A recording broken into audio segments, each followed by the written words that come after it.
Selamat pagi anak-anak ibu semuanya. Salam sehat. Bagaimana kabar kalian hari ini? Semoga kalian tetap dalam keadaan sehat dan semangat. Nah, anak-anak ibu, kali ini kita akan belajar tentang keamanan jaringan.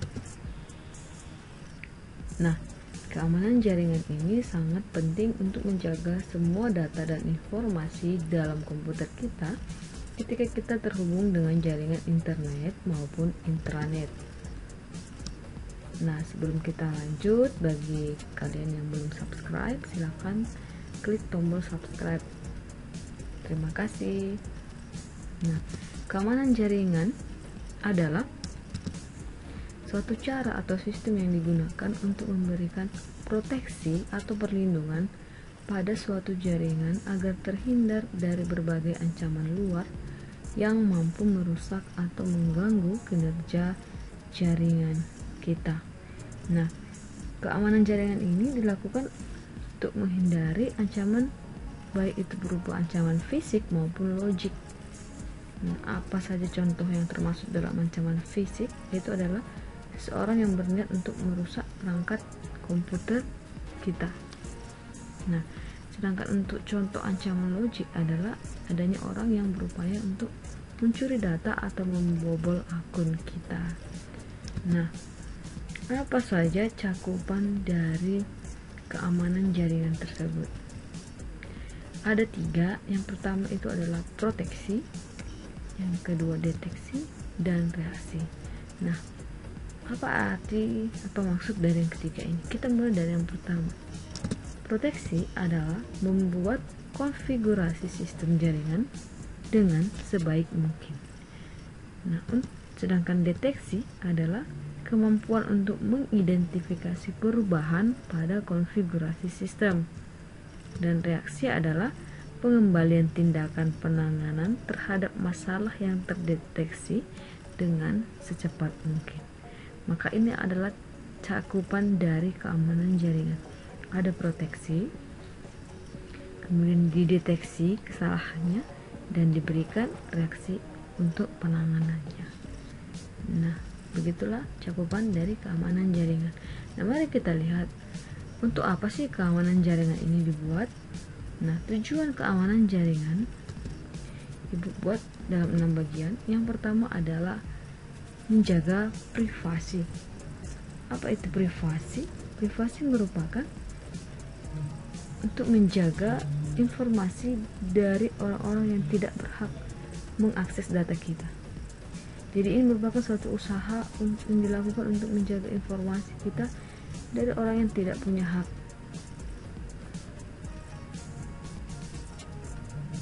Kecuali data kita itu memang kita berikan kepada orang-orang khusus karena ada keperluan tertentu. Contoh dari privasi ini adalah misalkan kalian untuk akun Instagram kalian, Instagram, Facebook, dan lain-lain, itu merupakan privasi dari kalian. Maka kalian sendiri yang bisa mengaksesnya. Nah, tujuan keamanan yang kedua adalah adanya integrity. Nah, integrity itu berkaitan dengan informasi yang tidak boleh diubah atau dimodifikasi tanpa seizin pemilik informasi tersebut. Nah, contohnya adalah, contoh ancaman dari integrasi ini adalah adanya virus dan pengubahan isi email. Nah, itu yang kedua. Untuk tujuan keamanan yang ketiga itu adalah autentifikasi. Autentifikasi ini merupakan cara untuk mengetahui bahwa informasi kita itu benar-benar asli, bukan milik dari orang lain. Nah, tujuan yang keempat adalah availability. Nah, availability ini adalah berhubungan dengan ketersediaan informasi ketika dibutuhkan. Nah, sistem informasi yang diserang dapat memperlambat atau bahkan mengganggu akses ke informasi tersebut. Contoh ancaman dari availability ini adalah mail bomb. Mail bomb yaitu di mana pengguna menerima email secara terus-menerus dalam ukuran pesan yang besar, sehingga user tidak dapat membuka dan mengakses email tersebut. Ya, mirip dengan spam atau sampah ya. Oke. Nah, tujuan keamanan jaringan yang kelima adalah akses kontrol.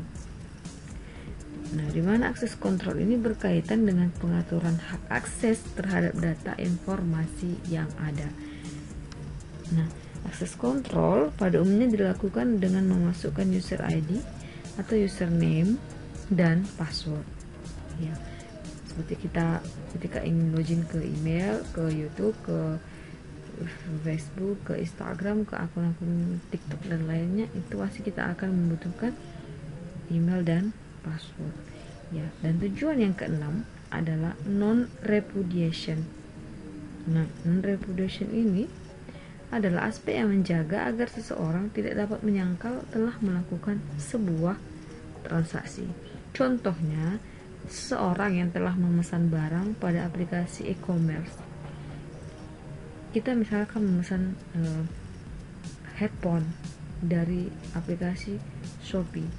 Nah, maka kita tidak dapat menyangkal bahwa kita tidak memesan barang tersebut karena terdapat bukti pemesanan dalam transaksi kita melalui aplikasi e-commerce atau aplikasi Shopee tersebut. Nah, itulah tujuan dari keamanan jaringan. Nah, mari kita lihat apa saja sih macam-macam keamanan jaringan. Nah, macam-macam keamanan jaringan ada. Yang pertama itu adalah autentifikasi. Autentifikasi ini merupakan proses pengenalan aplikasi dan identitas pengguna yang terhubung dengan jaringan komputer dengan cara memasukkan username dan password ketika login ke jaringan. Itu adalah jenis keamanan jaringan yang pertama.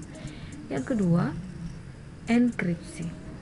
Nah, enkripsi ini merupakan proses pengkodean data untuk menjaga keberhasilan data atau file.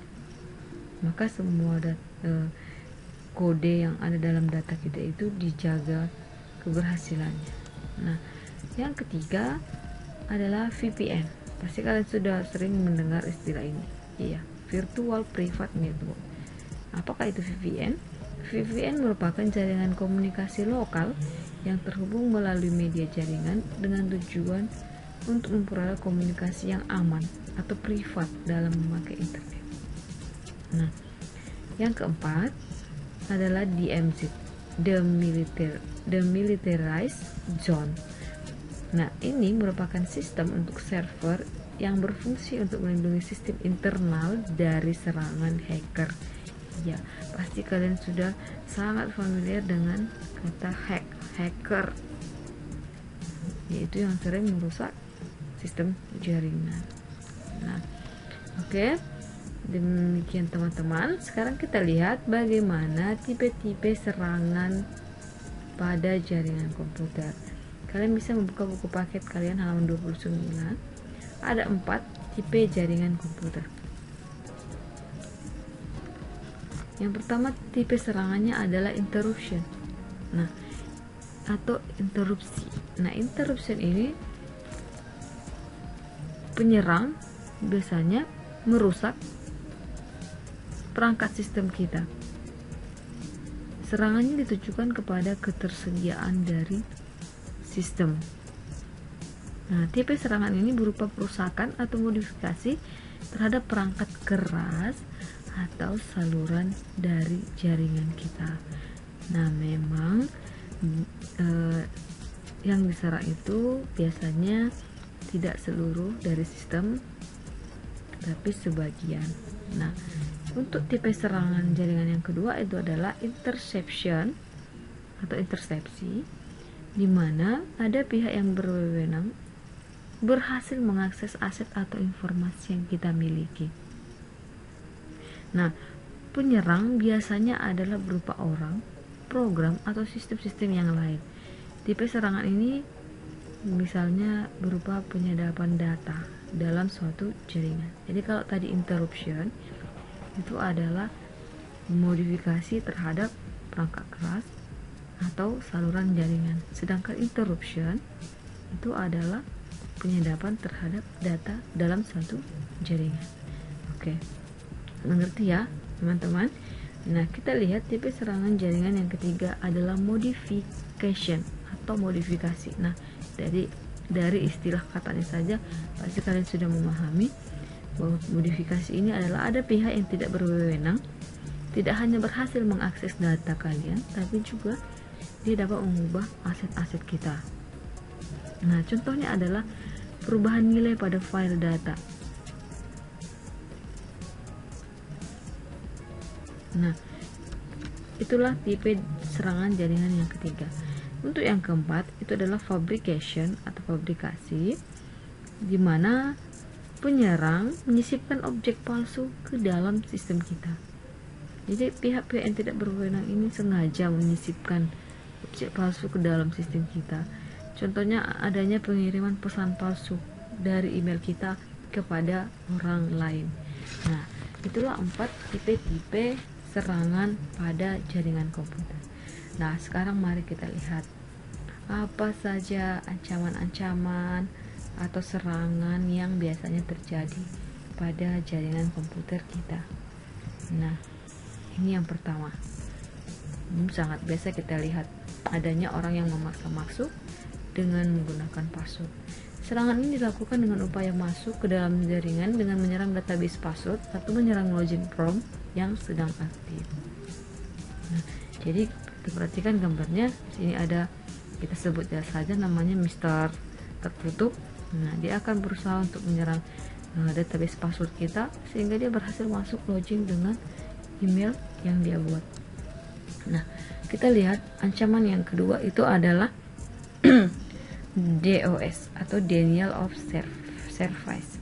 Nah, serangan dari DOS ini adalah salah satu ancaman keamanan jaringan yang membuat suatu layanan jaringan menjadi terblokir. Nah, caranya adalah dengan dia membanjiri server kita dengan banyaknya request sehingga server menjadi kewalahan. Nah, kita lihat gambarnya. Nah, ini dia ada beberapa Mr. tertutup tadi 1, 2, 3, 4, 5, 6. Nah, dia memberikan banyak sekali permintaan ke server kita sehingga server kita menjadi kewalahan. Nah, itu adalah jenis ancaman pada jaringan kita yang kedua. Jenis ancaman yang ketiga pada jaringan adalah smart attack. Nah, smart attack ini merupakan serangan keamanan jaringan dalam bentuk smart attack. Itu terjadi ketika sebuah server digunakan untuk membanjiri korban dengan data sampah yang tidak berguna.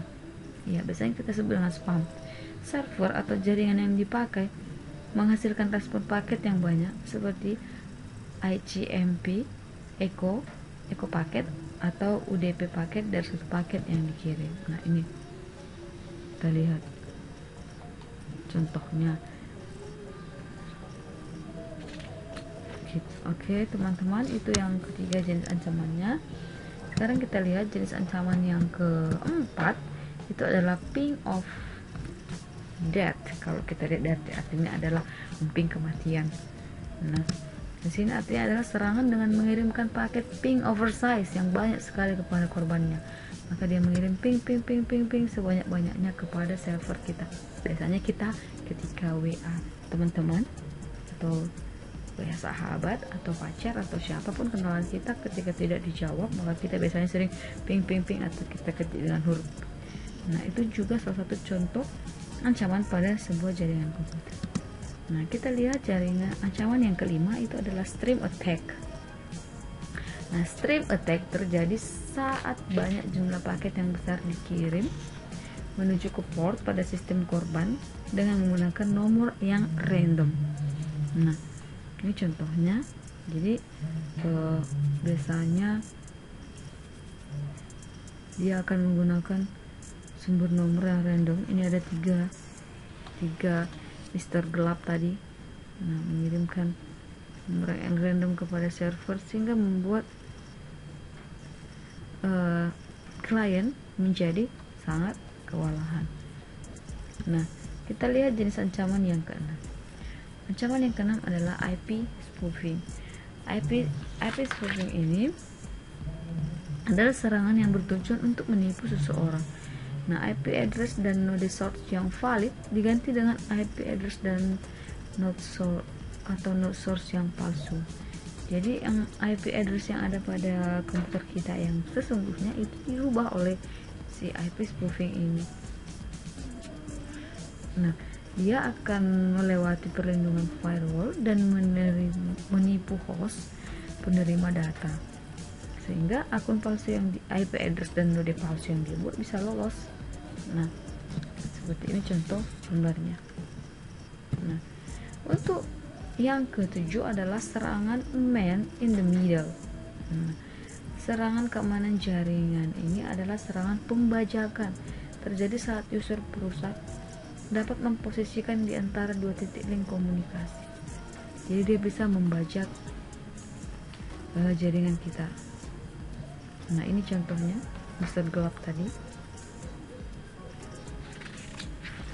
yang sedang berusaha membajak jaringan kita. Nah, maka hati-hati ya teman-teman ya, hati-hati dalam menggunakan jaringan baik internet maupun intranet. Maka usahakan benar-benar jaringan kalian itu keamanannya memang sangat benar-benar terjaga. Nah, kita lihat jenis ancaman yang ke-8. Ancaman ke-8 adalah spamming. Nah, spamming ini sering didefinisikan sebagai email sampah yang tak diundang, adanya berita news group atau pesan diskusi forum. Nah, ini email sampah, atau biasanya atau di chat-chat kita biasanya muncul pesan dari orang yang tak pernah kita undang.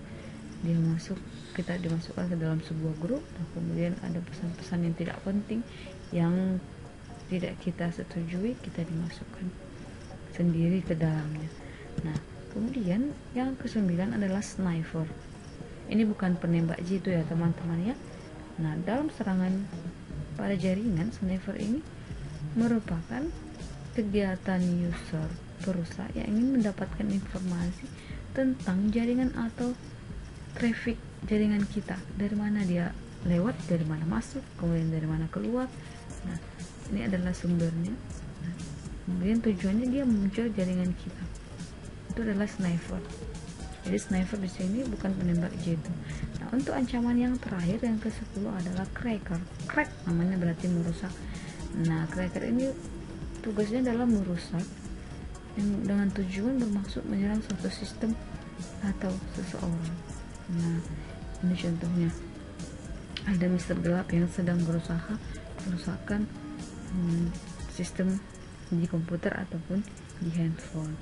Nah, teman-teman, masih banyak jenis-jenis ancaman dan serangan lain yang ada di sekitar kita.